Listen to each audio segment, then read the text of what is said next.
こんにちは、モネです。今日の動画は毎月恒例の1ヶ月を振り返る手帳の中身動画です。今月は2月のサボり手帳とは打って変わって新しいフォーマットが追加されて変化のある月になりました。3月後半久しぶりにしっかりした風邪をひいてしまいダウンしたんですが、風邪の期間はいろいろ諦めて布団の中でエペックスっていうゲームを始めて、ある意味有意義な時間を過ごしました。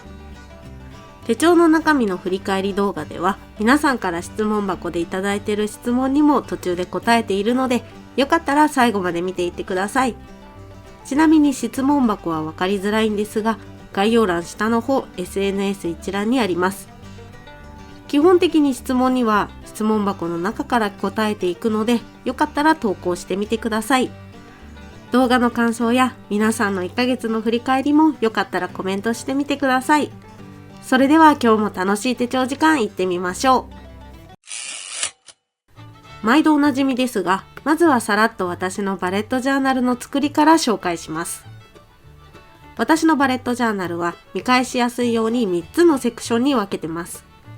1つ目が年全体に関わる場所で、2つ目がマンスリーログで、3つ目がコレクションページ。この3つに分けて年全体とマンスリーログの前、それとコレクションページの前の2箇所にインデックスページを挟んでいます。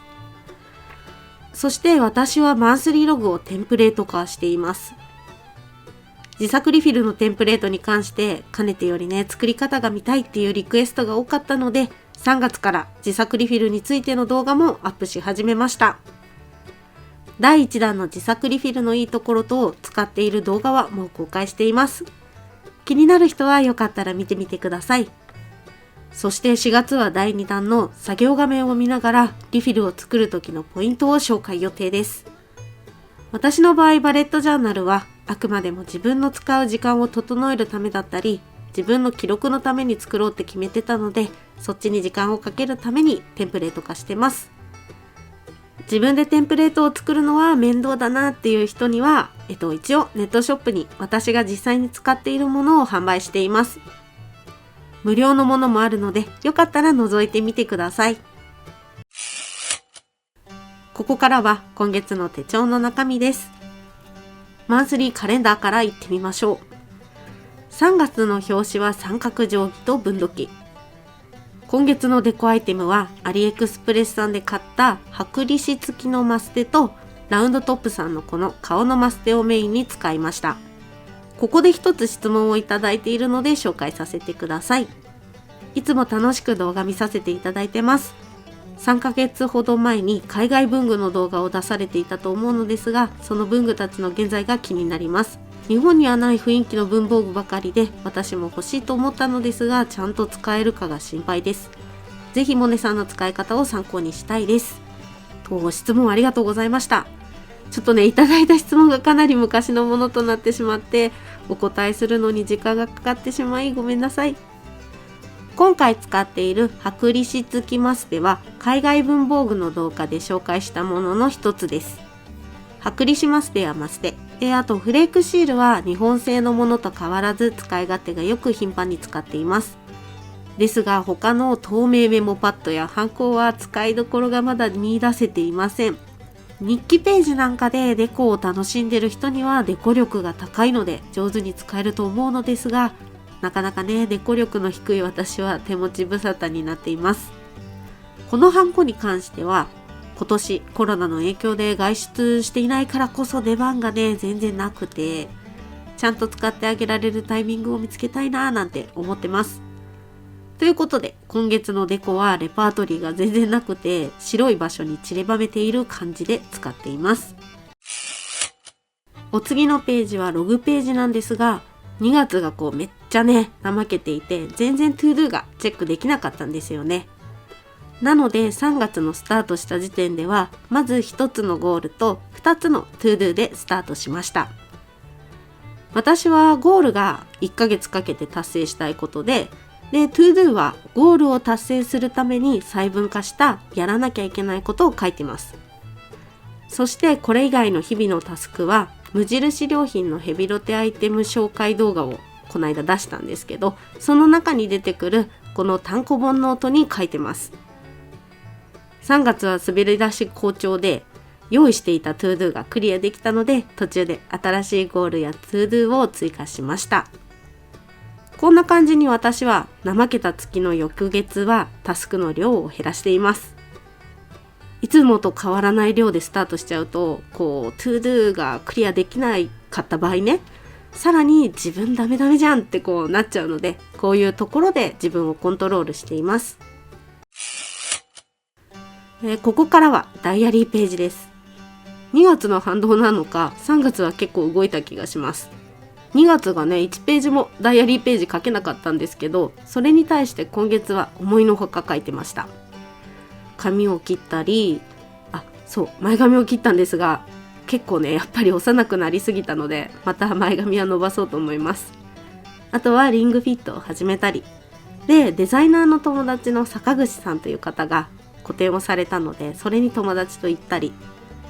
坂口さんは騙し絵のイラストを描いていて、引っ越ししたら部屋に飾るポストカードを購入しました。ポストカードサイズじゃなくて、一回り大きい額を手に入れて、でその中にマットを引いて飾りたいと思っています。そして楽しみにしていたレトロ郵送っていうのも届きまして、私の心はホクホクしています。このレトロ郵送はグラフィックデザイナー兼イラストレーターのオビワンさんっていう方がいて、山梨県出身で私と同郷なんですよ。でレトロなイラストが本当に可愛くて、印刷加工も可愛くてで、見てて眼福ですね。手帳好きさんは紙物も好きな人が多いと思うので、オビワンさんのレトロ郵送おすすめですよ。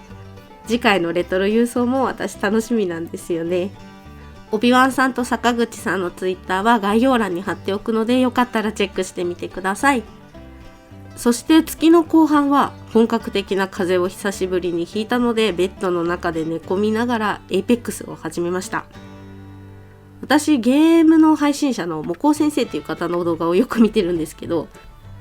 もこう先生きっかけでエイペックスを知ってすももさんっていう方を見るようになったんですが、スイッチに移植されたのでやってみることにしました。今ではね、彼と休みの日だったりとか寝る前に楽しんでます。そしてイラストレーターの友達のあやちゃんの本が出て、自分でも買ったんですが、あやちゃんもわざわざ送ってきてくれてサイン付きをいただきました。ありがとうございます。去年はね、全然お出かけできなかったから服を買ってなかったんですよ。でこの本見てて、おしゃれってやっぱ楽しいよねってなってるので、おしゃれしてお出かけするのが楽しくなるよう厳選して今年はアイテムを買い足したいです。季節ごとに真似できるテクニックが満載なので、おしゃれが好きな人はぜひ手に取ってみてください。概要欄に本のリンクは貼っておきます。なんだか今月のダイアリーページは友達の紹介が多くなっちゃいましたが、友達が頑張ってると嬉しくなるし、私も頑張ろうってなるので、本当にありがたい存在です。お次のページは折りたたみリフィル。折りたたみリフィルは表が自分の予定を1ヶ月1枚で見渡せるガントチャートで、裏が1日の自分の行動を色で分けた1日行動記録表になってます。ガントチャートは YouTube の動画制作の予定を書いていて、裏面の1日行動記録表は自分の1日の行動をマステで貼ってます。ここで質問をいただいたので紹介します。1日行動記録表をつけようと思っても、いつ何をやったか忘れてしまいます。行動記録表をつけるコツとかありますか？質問ありがとうございました。ですね、自分が始めた時間と終わった時間に即書いてしまうのが一番なんですが、きっとそれができずになかなか記録が取れないっていうことだと思うので、コツは時計を見る癖をつけることかな。特におすすめはアナログのタイプの時計で、イメージで覚えてられやすいんですよね。デジタルのような数字だとすごく正確なものなんですけど、正確ゆえに情報量が多いんですよね。そうすると意外と覚えておけなかったりするのが私の経験上ありまして、もう始めるぞって思ったら時計を見て、終わったら時計を必ず見る。結構その繰り返しをして時計を見る癖をつけます。その時に本番の記録に書き込まなくていいので、それこそいらない紙でいいんで、ちょこちょこってメモを残して、そのメモをもとに空いた時間に一気に記録するっていうのがおすすめですかね。ちなみに私は水色が睡眠時間、ピンクがプライベート、黄色、緑、赤が仕事で、仕事の種類が複数あるので仕事ごとに色も分けてます。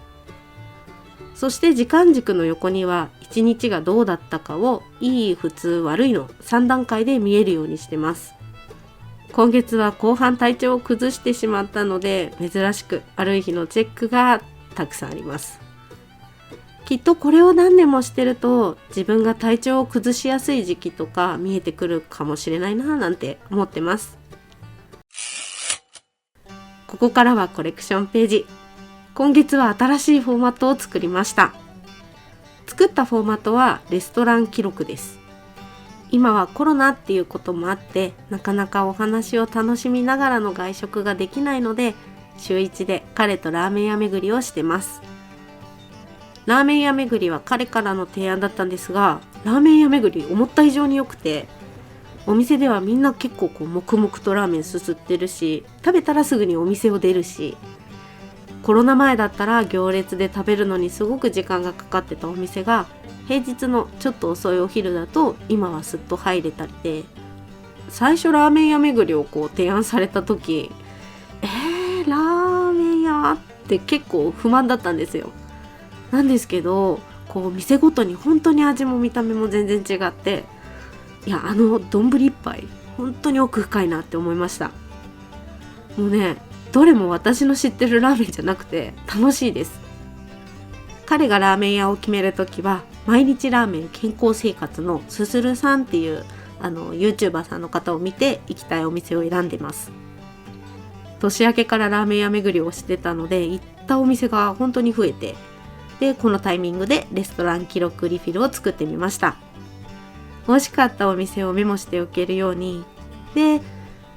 今はねラーメン屋ばかりですが、コロナ前は彼との共通の友達とかと一緒に美味しいものを食らう会っていう会を開催してたんですよ。またね、日常に戻ったら他のお店とかストックしておけるように3パターンも作ってみちゃいました。ちなみに私はラーメンでは江戸川橋にあるサントラっていう味噌ラーメンのお店が一番好きでした。今のところ。お近くの方よかったら行ってみてください。そしておすすめのラーメン屋さんあったらぜひ教えてください。ラーメンの話をめちゃくちゃ嬉しそうにしちゃったんですけど、ここからはダイエットページです。1月1日にダイエットページの動画をアップして、いろんな方がコメントで一緒に頑張るってコメントを残してくださいました。どうもね、気が緩んでしまう魔の3ヶ月目でしたが、皆さんいかがだったでしょうか。なんかね、最近サボってますなんていう声も聞こえてきそうですよね。私は先月サボりました。大丈夫です。気づいた時からが再スタートです。それにね、そろそろ暖かくなってきて洋服が薄手になってきますからね。夏まで一緒に頑張りましょう。今月はリングフィットを投入して運動も始めるようになりました。普段家の外に全然出ないので、1日500歩とか、もう全然ザラにあるような動かない私だったので、筋肉痛に苦しみましたが、なんとか続けてます。1週間ごとに飽きが来ないようにいろんな動画を見ながら運動してた時期もあったんですが、ゲーム好きっていうことが良かったのか、ゲームのが断然続いてて楽しいです。なんとかね、ボスを倒したい一心で頑張ってます。